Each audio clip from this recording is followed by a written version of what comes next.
Hi, my name's Andrew Brooks. I'm a lawyer in the workplace relations team at Law Squared. Today's training video is hybrid working in the new normal.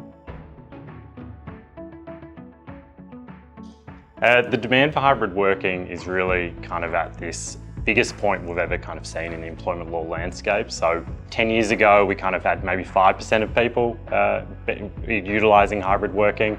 And now we're getting staggering numbers, pushing and really expecting hybrid working. So there was this report that came out by Swinburne Uni at the end of last year that basically came out with these stats that said that there was almost a majority of employees were after hybrid working. So over 70% of people saw it as an expectation that they would get hybrid working, and then 2 in 5 actually said it was a deal breaker if they didn't get it. On the flip side, over 90% still wanted some office time. So we've got this really weird situation where a lot of people want hybrid working, but they still actually want office. So it's a bit of a changing kind of feast, and we're likely to see it kind of continue to change as we kind of move forward. So demand, I guess, is super high.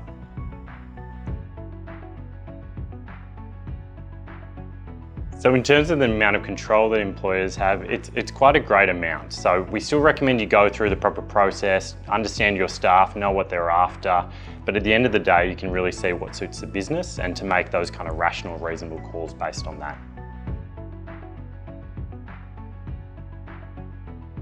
So there are a range of different options that every business should really consider when talking about return to work, and I kind of see them as 5 main ones, but people get creative. There are probably thousands that you could do. So if we were to start with the first one, I would call it the traditional old school model. It's really the everyone must come back in every day of the week.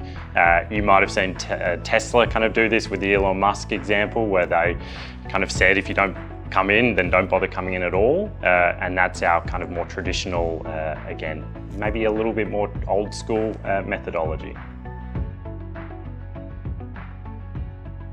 The second option that we have is really the exact opposite. So no one comes in. So really ultimate flexibility, you could say. So Atlassian's a software company based in Australia that trialled this, where they basically said we don't have an office anymore and people can really work wherever they want across the world. There are some great kind of positive news stories out of this. You know, loved ones can be together, people can see family they've never seen before. So it's really taking the exact opposite approach of that first option. Option 3 is what you see most likely in situations at the moment. So a lot of the major banks, a lot of the major corporate retailers have gone with this, where it's basically you can come in a few days a week and you can stay at home a few days a week. So this traditional hybrid model.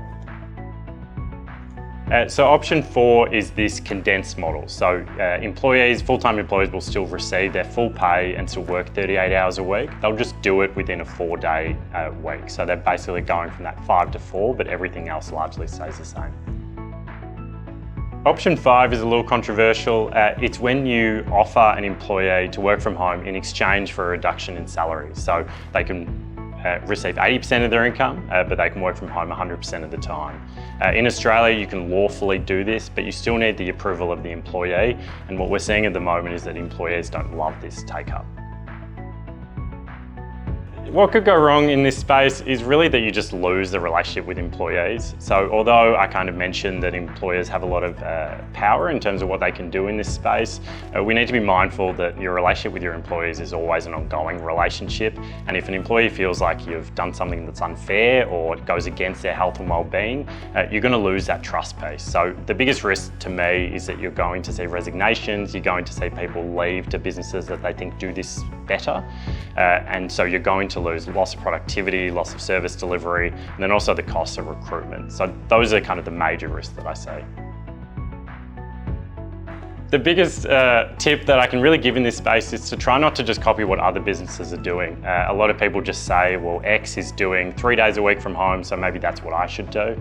Every business is different, every employee tool is different. So I just recommend kind of categorizing your workers, looking to see what you think would work best for them, and then really tailoring an approach that makes sense. I think a one-size-fits-all approach really will just end you leaving your employees dissatisfied and really not getting the best outcome.